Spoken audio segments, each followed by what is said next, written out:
अथ श्री सिद्धकुंजिकास्तोत्रम्। ॐ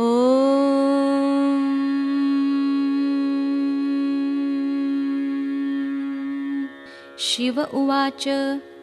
शृणुदेवि प्रवक्ष्यामि कुञ्जिकास्तोत्रमुत्तमं, येन मन्त्रप्रभावेण चण्डीजापशुभो भवेत्। न कवचं नार्गलास्तोत्रं कीलकन्न रहस्यकं, न सूक्तं नापि ध्यानञ्च न न्यासो न च वार्चनं।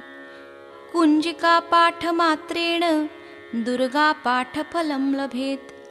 अपि गुह्यतरं देवि देवानामपि दुर्लभं, गोपनीयं प्रयत्नेन स्वयोनिरिव पार्वती।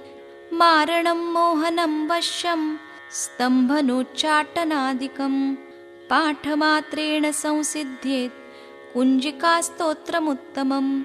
अथ मन्त्रः। ॐ ऐं ह्रीं क्लीं चामुण्डायै विच्चे। ॐ ग्लौं हूं क्लीं जूं सः ज्वालय ज्वालय ज्वल ज्वल प्रज्वल प्रज्वल। ऐं ह्रीं क्लीं चामुण्डायै विच्चे। ज्वल हं सं लं क्षं फट् स्वाहा इति मन्त्रः। नमस्ते रुद्ररूपिण्यै नमस्ते मधुमर्दिनि, नमः कैटभहारिण्यै नमस्ते महिषार्दिनि, नमस्ते शुम्भहन्त्र्यै च निशुम्भासुरघातिनि। जाग्रतं हि महादेवी जपं सिद्धं कुरुष्व मे। ऐङ्कारी सृष्टिरूपायै ह्रीङ्कारी प्रतिपालिका, क्लीङ्कारी कामरूपिण्यै बीजरूपे नमोऽस्तु ते। चामुण्डा चण्डघाती च यैङ्कारी वरदायिनी, विच्चे चाभयदा नित्यं नमस्ते मन्त्ररूपिणि। धां धीं धूं धूर्जटे पत्नी वां वीं वूं वागधीश्वरी, क्रां क्रीं क्रूं कालिका देवी शां शीं शूं मे शुभं कुरु। हुं हुं हुङ्काररूपिण्यै जं जं जं जम्भनादिनी, भ्रां भ्रीं भ्रूं भैरवी भद्रे भवान्यै ते नमो नमः।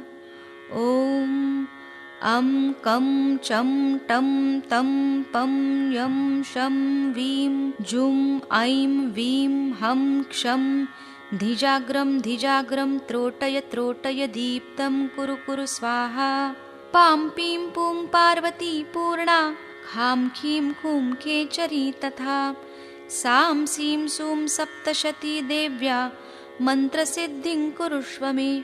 इदं तु कुञ्जिकास्तोत्रं मन्त्रजागर्ति हेतवे, अभक्तेनैव दातव्यं गोपितं रक्ष पार्वती।